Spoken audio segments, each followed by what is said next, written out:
Jungle.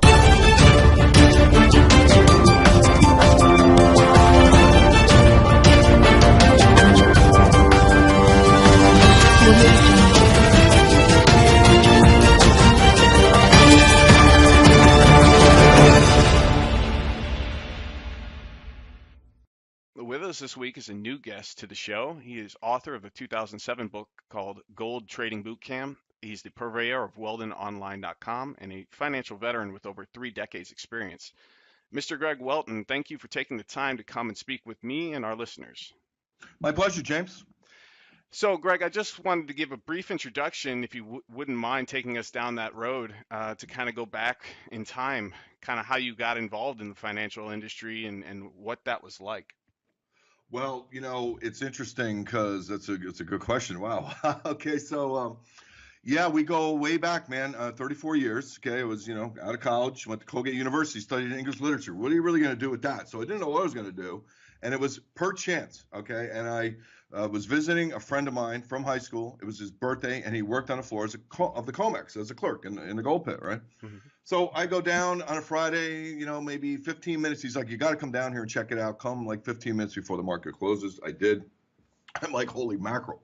I mean, the electricity, the energy through the roof, the money, the stuff flying around, the physicality of it all was, really intoxicating. So at any rate, I go in, I watch the action, the market closes, and of course, this is when everything's on paper. Let's not forget that everything is a slip of paper. Mhm. He has to do his little write-up, now that the market's closed, to send downstairs to get reconciled. So I'm standing there, and just by the pit, it's empty now. I mean, there's people milling all around, and this older dude, which almost my age now, came up to me. And he asked me about playing basketball because I'm 6'10", I weigh 275 pounds. I played at Colgate University, and that was back in the day when we played a lot of independent schools. So, I mean, I have good experience playing against a lot of guys who made it to the pros. Mhm. So I'm standing there, and, he was 6'4", and he started telling me about playing basketball in Madison Square Garden at NYU. When in the 40s, that was the mecca of basketball, right? So we had this pretty tight connection. We talked for a few minutes. And my friend's ready to go, and we start to leave. We walk halfway across the CEC floor, which is huge. And I said to him, I go, man, this place is amazing. How did you get your job? How do you get a job down here? And he goes, you got to know someone. And I said to him, well, don't you know anyone you can maybe introduce me to? And he goes, well, that guy you were just talking to owns the largest firm on the floor.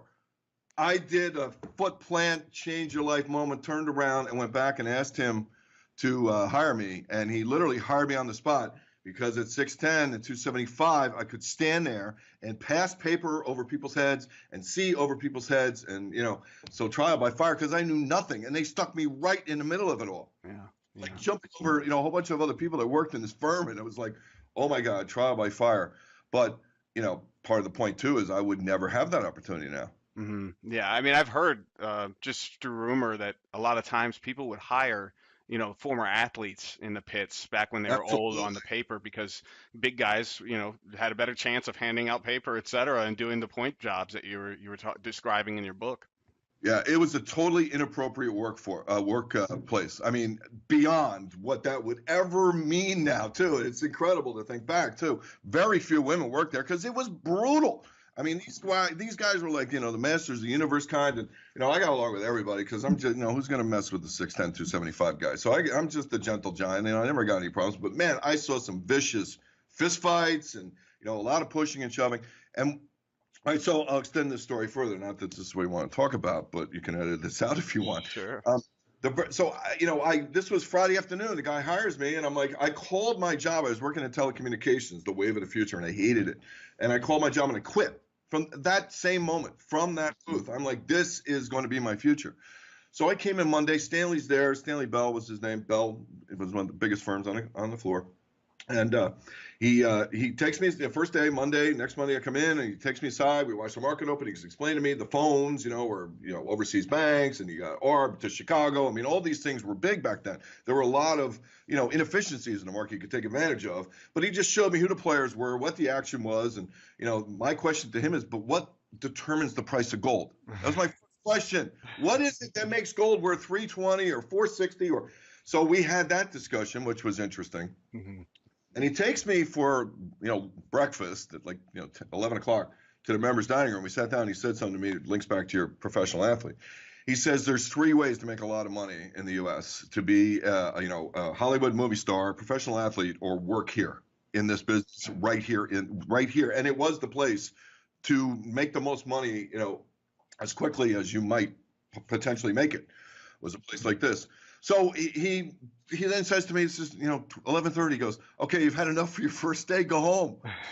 I'm like, what? What do you mean go home? He goes, go home. I went home, and I'm like, holy shit. So I went in the second day, and Stanley wasn't there. He didn't go every day. He was, 70. So they didn't know what to do with me. And so the one guy goes, well, put him downstairs in a write-up room. So I go downstairs into the write-up room. And this is the first day, the first hour. And I mean, so they're showing me how you write up the tickets and this, that, and the other thing, because they had to train me. It's not like they're going to literally put me right in the middle of this, untrained. Mm-hmm. Or so I thought. Because all of a sudden, I mean, literally the floor above the ceiling, which was the floor, mm-hmm. It's just a shake. I mean, it's moving, it's vibrating. And you see people start to scurry. And all of a sudden, people are running up and down the stairs. The phones are ringing. Something's going on, right? So the phone on the desk, and it was Stanley's sons ran the company. His one son was the lead trader, Craig Bell, legendary guy, unbelievable. I mean, he just had so much respect from everyone. And then the older brother, Teddy Bell, worked the desk underneath in the write-up room. So Teddy Bell, the phone rings, Teddy Bell answers the phone. All I hear on the other side of the phone is, get that big MNFer up here right now, right? Yeah. So they sent me upstairs, and they put me in the point because it was so crazy that I could just hand paper and body people out of the fucking way. Excuse my language. It's okay. I could body people out of the way. And I ended up literally jumping over like 20, 25 guys that were working there, all of whom wanted to get to the point, because the point where you handle all the paper, the whole deck, up and down, the stops, everything. And I knew nothing. And I learned all this stuff literally, on the fly. And I kept that job for like a year and a half before, and the whole idea was to move into the pit. And that was the next spot from which the next broker in the pit would come, was the point. So, all that happened, within a 3-day period. Mm-hmm. And you did mention in your book that you could kind of see the writing on the wall, the volume was kind of drying up, and you kind of made a drastic move in your career just a year and a half later, correct? Yeah, 80% pay cut, from around 150 down to 30. Wow. And, I started at 13. So remember, this is in the 80s. So, 150 for 20 something in New York in the 80s was massive, man. Yeah. So, we live large, but at the same time, you could see it, you could feel it. It's one of these things, you just have some instinct or feeling for things, and you sense them. You use your inner senses. They're very valuable. And, I do a lot of research on this kind of thing now, because it's pretty amazing when you start to break down what the brain is capable of doing. So, but, back then you're in your 20s, but it was a feeling. And one of those things where the Swiss franc, was the biggest futures market outside of gold back in that day. All right. So that gives you perspective. None of these other things existed. The S&P 500 was barely a year old when I started. Right. All right. So that's perspective to me. And it was just obvious when the Matif and the Life, and they started trading European bonds and European stock indexes. I'm like, this is going to be way bigger than the precious metals. I got to make a move. So that's when I went to Lehman, and happened to be with another legendary guy, Howard Levine, who was a great broker at Lehman Brothers. So I learned a lot from him too. So the Lehman move, and sounds like in 1986 roughly, was a move to kind of learn macroeconomic theory and kind of how you do analysis on a macro level. Well, no, I mean, it was to get exposure and learn all of that, but to have exposure to these markets and the players and the whole 9 yards. It was really bigger than that. Lehman's trading floor, they have foreign exchange down there, and now you start to talk about such another universe of information that's to be processed and used to make decisions. And of course, it wasn't too much of a downer of the electricity from the trading floor either. It was pretty electric there as well. But the point came was understanding, as the main guy on this broker's desk. Like the first time I went in for an interview, he didn't hire me. He says, you're way overqualified. He goes, you'll steal all my business.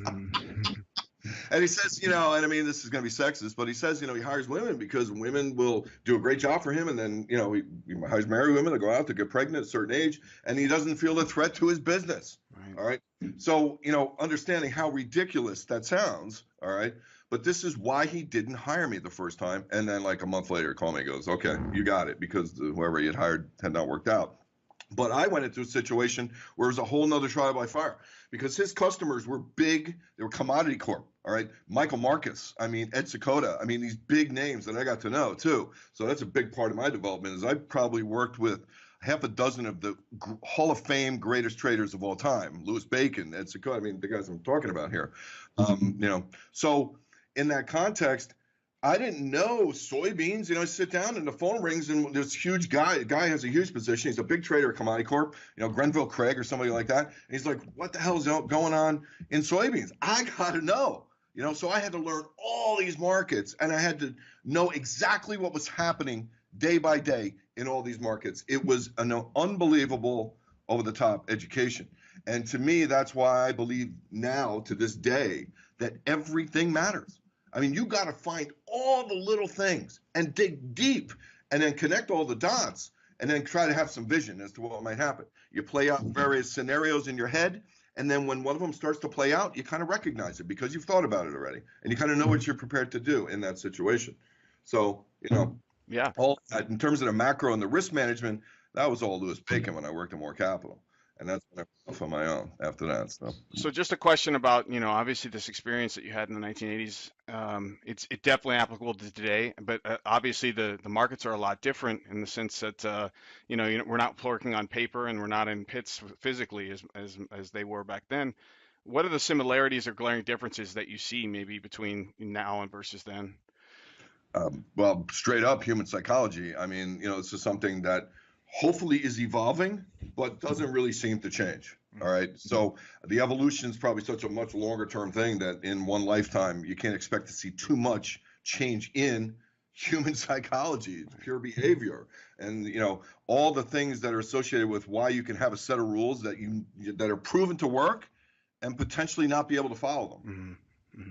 So it's that kind of thing. That's where it comes down to the psychology of trading, which is just the key. I mean, it's difficult, but what you have to do is develop a methodology that you have belief in, that you can follow when it's at its worst, because it's a distribution curve. It's a wave. There's ups and downs. I mean, there's no, you kind of want to be systematic. We try and use a systematic basis and then make discretionary decisions on top of that using it's top down global macro, everything matters. And then it's bottom up, micro technical. So, we kind of want to drive the actual trading ins and outs, the execution of the trades. We kind of want that to be very much more technical, while the ideas for the trades definitely come from the top down because it's all thematic and you will create a portfolio that's kind of in sync, although sometimes you want something that doesn't fit. So you kind of look for that too. Mm-hmm. I mean, recently in this decline in the metals, that something was palladium. So that's, pretty glaring. Yeah. And for very good reason too. I mean, it's a pretty straightforward fundamental there. So yeah, just swinging it back toward today, like you just did. I mean, this past week, for instance, we had big news about the 2-year and the 3-year bond inverting versus the 5-year bond. What is that significant to you in your outlook? What is the bigger picture here on that news story? Well, I mean, that's the $64 million question everyone's asking right now. I mean, my problem with thinking too much into what the curve inversion or not means mm-hmm. is that it is a function of mispricing in the treasury market that really goes back to when the Fed kind of came out of QE. I mean, when taper was led to tap out in August 2014, they took their dot plot to a level that was like 3.5% Fed funds by the beginning of 2017. Right. So they've always been more hawkish. And, in that vein, you kind of, the treasury market didn't follow. So it was interesting because the treasury market had been right all along versus where the Fed was, whether it be the Fed funds futures, the Eurodollar spreads, or whether you even looked at the yield curve. Mm-hmm. So in that vein, when the Fed, there was a key moment in September of 2017, and we were all over this. We did 2 specials as a result of this because it was kind of key, just like Jackson Hole was key for Powell. But this was Yellen, okay, in 2017. And they finally dropped the word normal. They had been using normalize. We're going to normalize rates. That meant nothing. There was no tangible way to measure that, okay, because it really is a meaningless term in the context of what we're trying to use it for. Then when they went to, we're going to go to a neutral policy rate. That changed everything because you can define neutral based on your inflation dynamics, based on where everything was. And what that did was it caught the short end of the curve with its pants down because, the 2-year was at 140 and neutral at that point, we said, and it's been proven out, all right, 2.25 to 250. All right. So at that time we said, well, if the high end of that range is 250, you give us a 15 basis point VIG on the 2-year note, that's 265. All right. It was at 140. We called for a move to 265. It went to 268. And in the course of doing that, okay, inflation was not higher than that. Inflation was around 2.5. It was 2.4. It got as high as like 2.7, 2.8 in February of 2017, but it came off. All right. But at the same time, the 30-year bond was already at 330. Right. It was already 310 to 330, the 10 or the 30. You can kind of group them together in that range, all right, as the long end. Well, that was still well above the rate of inflation. So that didn't have to move unless inflation did. Right. So the curve flattened dramatically. And everyone said, oh, my God, it's a sign of recession. No, it's a sign that the 2-year note was ridiculously mispriced and went through an adjustment. Now, more recently, it's gotten more tricky because you started to tick up your inflation expectations and expectations for the hawkish Fed with Jackson Hole because Powell said, I'm not Yellen, I'm not Bernanke because I'm not a student of the Depression. I'm a student of the 70s inflation and the poker reaction to that and what happened, all right? As is the new number 2 guy, by the way, okay? They're both kind of students of the inflationary event of the 70s, which means they're going to try and avoid having that happen again. And they said it very clearly. We're going to chase inflation higher. Now, luckily, energy prices came down big. So inflation is not accelerating right here. And to me, this is where this new, maybe they pause here, and this is something we've been talking about since August, because the economy so shows that it needs it. No more hikes. Look what's happened to real estate. Look at the home builders. I mean, it's very obvious when you break it down. So in that context, I think that it's going to be very interesting. This Fed meeting is huge. People still expect them to hike. I kind of think there's a bit of a consensus starting to brew that the thought process is they hike one more time and then totally tone down the language. Yeah.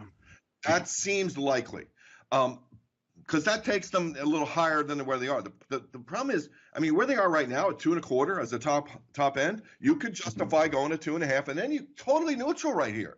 For them to say they're going further from 2.5, that's when it would be really bad for asset prices and so on and so forth. Right. So we'll see how this plays out. I think they could hold off in December if they wanted to, and I think the stock market is going to make them do that.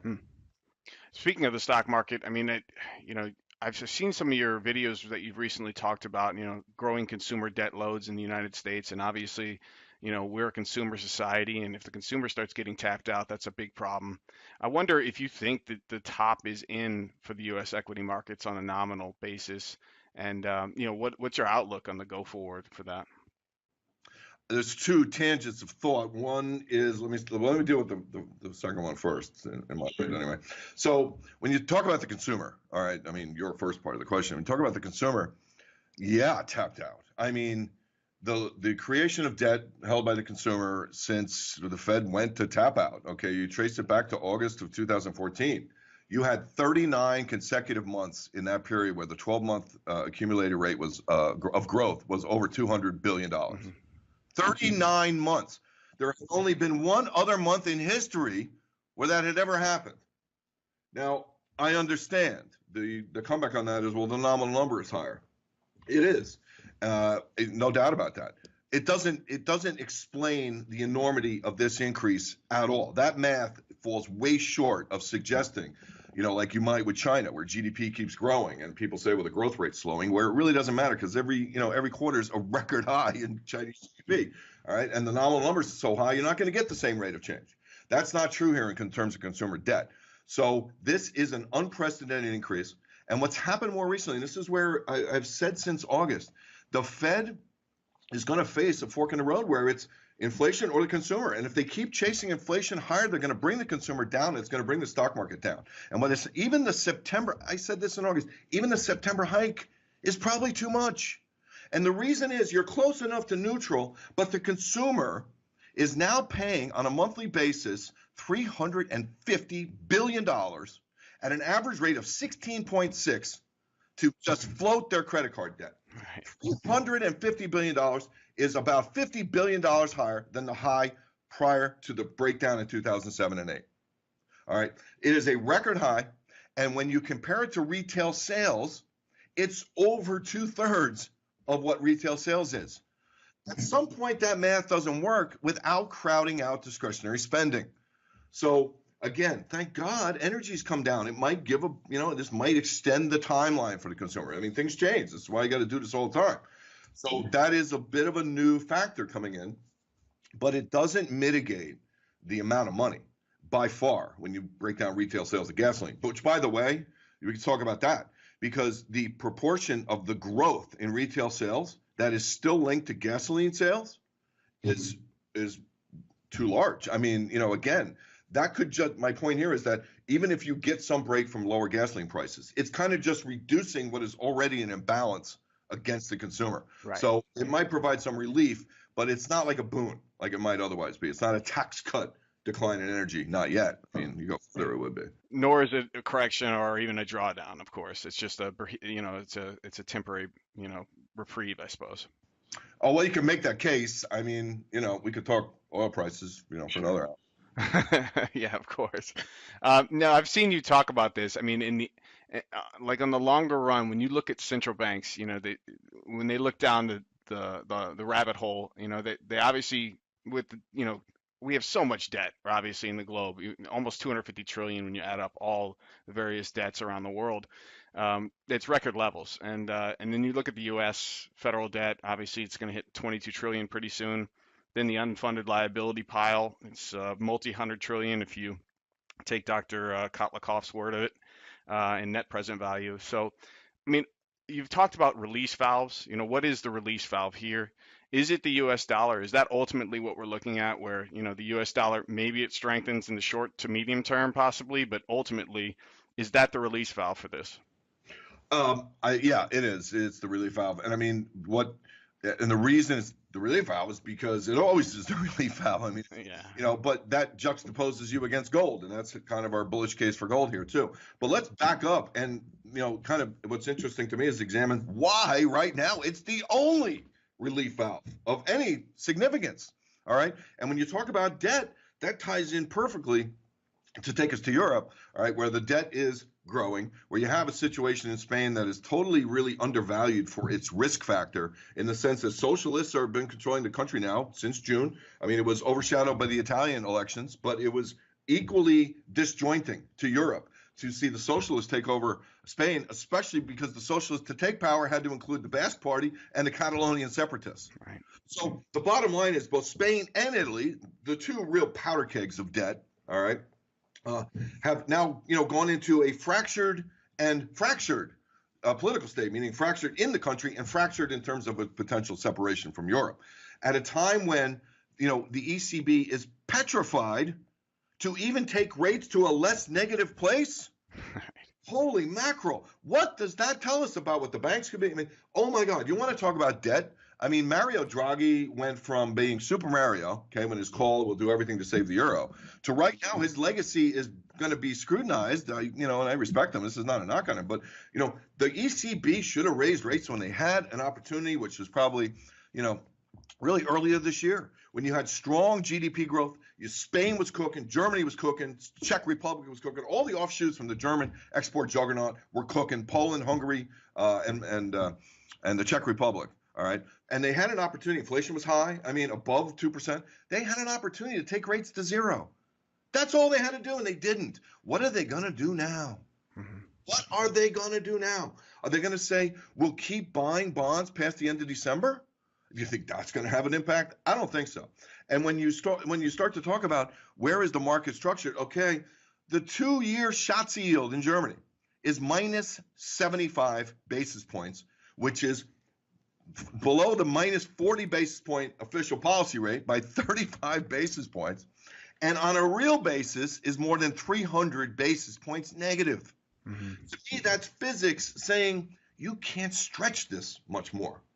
So, man, you want to talk debt, risk, and a central bank that is absolutely paralyzed. Let's talk Europe. It's a powder keg, man. So that's a whole nother place. It's risky though in the sense that the euro is the second largest fiat currency in the game, right?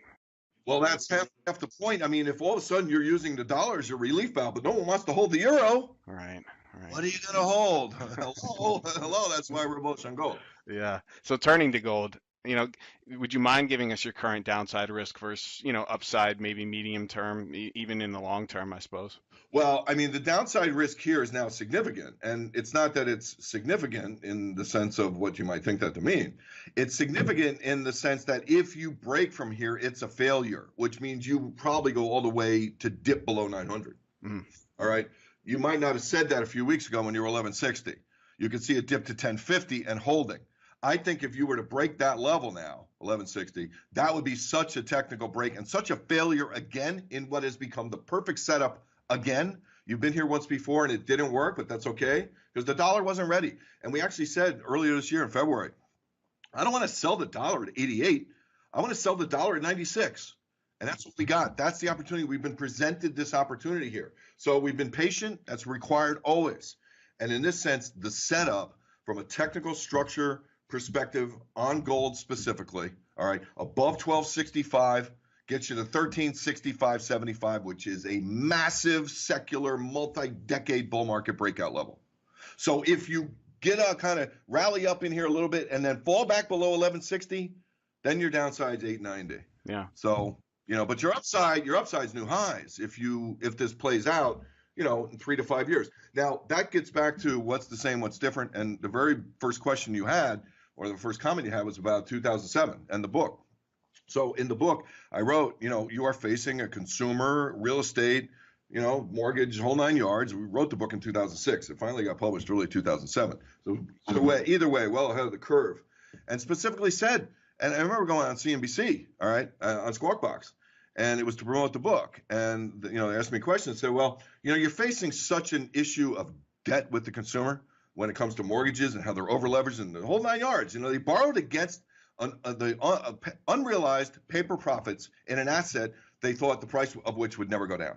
Right. You have done exactly the same thing here with the stock market. That's the connection here. When you go back to 2007, when I'm on Squawk Box and saying, hey, the Fed is going to have to buy treasury paper, monetize debt, and gold will triple in price. And if I tell you, I virtually got laughed off the set. I went back to the green room and I heard, some comments. I won't say who said this, but like, oh, we got all these crazy gold guys coming on, and and I was just like, crazy gold guy. I mean, whatever. So anyway, the fact of the matter is, I saw that same gentleman, believe it or not, at CNBC in the studio in the men's room. Okay, so he's at the urinal. There's only two. I come walking up, and again, 6'10", 275. You're not really seeing me when you're on stage sitting down like that. And I turn to him and I say, hey, how you doing? Remember me? And I mean, literally, we had a pretty pleasant conversation. By the end of the conversation, he was inviting me to play golf. So Yeah, right. but the point is, it's the same setup now. Right. But central banks have so much less firepower. The math is exponential. You talk about the debt, 10 trillion, 9 trillion, in 2008. All right. It's more than doubled, and it's going to be tripled probably within the next 5 years. All right. So in terms of the Fed balance sheet, what they might have to do, if you want to look at it that way, because you said about going down the rabbit hole. Yeah. The bottom line is, when facing the abyss of a debt deflation, they'll choose to do whatever they have to do to try and reflate. That's the whole premise of it all.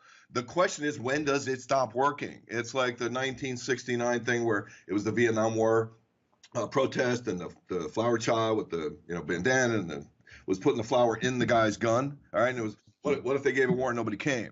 Well, what if they gave QE and nobody cared? I mean, because you have to do so much now to get the same percentage effect money-wise. It's that simple. When you're talking about, taking the balance sheet, doubling it, well, let's talk about taking the balance sheet up by now another 6 trillion. Where's the will to do that going to be? It's not going to be there. You're talking in terms of diminishing returns. Right now, the federal Yes. balance sheet's maybe 3.8 trillion. Let's take it to 10. What's that look like for the stock market? I mean, I'm guessing in that scenario, they are propping up the stock market effectively. Well, exactly. And the question is, I mean, if they have the will to say we're going to take the balance sheet to 10 trillion, well, I mean, first of all, I guess the first analysis, is that enough? All right. And if it's deemed that it is enough, And that would be questionable, frankly, as I actually start to kind of consider that number when you compare it to all the debt out there, because I don't think any other central bank can necessarily do that to the same effect. The European Central Bank has too much restrictions. They are tethered in too many different directions to have the same flexibility as the Fed. So, and that's evident here, because if the ECB was linked to Germany, they would have hiked rates multiple times already. Right. So this is the issue. They're petrified of what's happening in the South. But to kind of link it all back, it still comes back to the consumer and the amount of debt that they have now borrowed against the rise in the stock market. So, and they've been conditioned to think it's going to dip and it will come back every time. It's something that can't go down in price. We have massive unrealized profits. Let's borrow against that. We'll never go upside down again. Right. Yeah, that sounds like a good plan. Human psychology, of course, that's the way it's going to play out. As far as other precious metals, do you key on any others? Are you watching silver and palladium? I think you mentioned earlier, platinum. What are you thinking on those? Oh yeah, I mean, we watch everything. I mean, Hmm. platinum's intriguing to me because the supply demand fundamentals aren't positive, and it is so cheap relative to gold. Hmm. So wow, it's like almost compelling. If platinum could get out of its own way, I would absolutely love it, because it would have a lot of catch up to do just for its precious metals, aura, Hmm. so to speak. Because if you want to break it down, I mean, maybe palladium should be priced higher than gold. Isn't it more rare in the universe? I mean, from a supernova. So these are the kind of things that I think about sometimes too. I mean, it gets a little esoteric, but these are realities that you have to be able to envision anything happening. Hmm. And in the case of palladium, it's like, yeah, well, anything's happening. And that's not to say palladium couldn't go to $3,000 an ounce. Right. In 2001, it was 4 times the price of gold at its peak. Exactly. Right. Yeah, exactly. So, I mean, if you look at the spreads, that's where it gets intriguing, because then you look at platinum and it's so cheap relative to gold and thus so cheap relative to palladium. Hmm. But on the other hand, the fundamentals aren't going to drive you there. So Right. that means investment, and it's too early. All right. Right. Right. And you Right. talk about silver, it's kind of in the same boat. I mean, the gold silver ratio is, the highest level in 3 decades. I mean, it's, what, 28 years, 24 years, something like that. Right. So, it is gold. I mean, and we'll see how it plays out. The bigger question is the miners, so, I mean, I still think there's some value there, because I think you'll see continued acquisitions. I think, people say it's just not investable. And I mean, that's a valid claim. I mean, that's probably true. Yeah. But that doesn't mean they can't go up in price for some period of time. So Yes, certain ones could certainly do very well, I'm sure. yes, I think the bigger name, like the acquirers, will do well. Like American Barrick and Pan American Silver would be, throw two choices. They're obvious names, and I don't normally like obvious names, but in this case, maybe it's just me that thinks they're obvious. I don't know, because no one else is buying them. Well, Greg, I want to thank you so much for taking the time to talk with me and our listeners. I want to give our listeners a chance to find and follow you if they could. I know you have your 2007 book. It's on Amazon, Gold Trading Boot Camp, if they want to read some of your background and some of your thoughts further. You have weldononline.com, and I think Twitter at Weldon Live. Is that your Twitter handle? Yep, at Weldon Live, Weldon. And I would also just throw out there that, I mean, we've gotten a lot of demand lately. I don't know if we talked about this off the air, but we've gotten a lot of demand lately for, kind of how to trade some of these things. And I mean, to me, I'm always a proponent of the futures market, just because I grew up with it. But to me, it's the most liquid. You got a futures contract, you can liquidate and have your money back tomorrow. I mean, that is not really, there's not many investments really to me that are just that clean, So in that case, unless you're holding gold and silver in your home, the futures market to me is the best way. ETFs are going to be more awkward. It just is. You talk about holding it in a bank. How about a safety deposit box where now, I don't know, people understand Obama's executive, order where they can come into your bank, go into your safety deposit box and clean it out without a warrant. Yeah, they're not safe. They're not insured, and certainly they can be preyed upon by judges or this or that. So when you start to take it to the nth degree, all right, outside of, hiding gold in your home in, very interesting ways and creative Right. ways, which I'm a proponent of, frankly. Not that I hold anything here. No, it's all in my office. No, but futures to me is really the way to go. And we have a lot of questions about, the mechanics around futures and approaching futures. And, it is kind of has this mystical, if not opaqueness around it. But to me, once you understand the math around the contract sizes and how to manage the position sizes in your portfolio and so on and so forth, it's actually really easy when you just put together a couple mathematical formulas to look at in terms of what's my exposure. Because people don't understand what they're exposed to necessarily when you buy a contract of gold. They're holding, $120,000 worth of gold. Right. So if you have $5,000 and you want to do that, it doesn't take a big price move to wipe you out. All right, and you got to pony up every day, which is what makes it great, but also leads it to where people get clipped because they're not understanding the math, which is very easy. So we're doing a 4-part series right now. And basically, it's the how-to for dummies. I mean, my book was published by Wiley, so they've been after me to do a new book, but we're starting with the trading series, a 4-part video series. The last 2 parts will be live. We'll actually deal with the markets in real time about how to trade futures, and it's going to be kind of like the how to trade futures for dummies who aren't so dumb. Great. And how are listeners be able to find that? Actually, you know what? I mean, if your listeners want to, get involved in that, probably the best way is just to email me directly, which is Greg Weldon, GregWeldon at Weldon Online. And that's one word, weldononline.com. Well, great. Greg, thanks so much for taking the time again, and we really do appreciate it. Yeah. Hey, no problem. It was a pleasure, James. You guys do a good job, so happy to be part of it.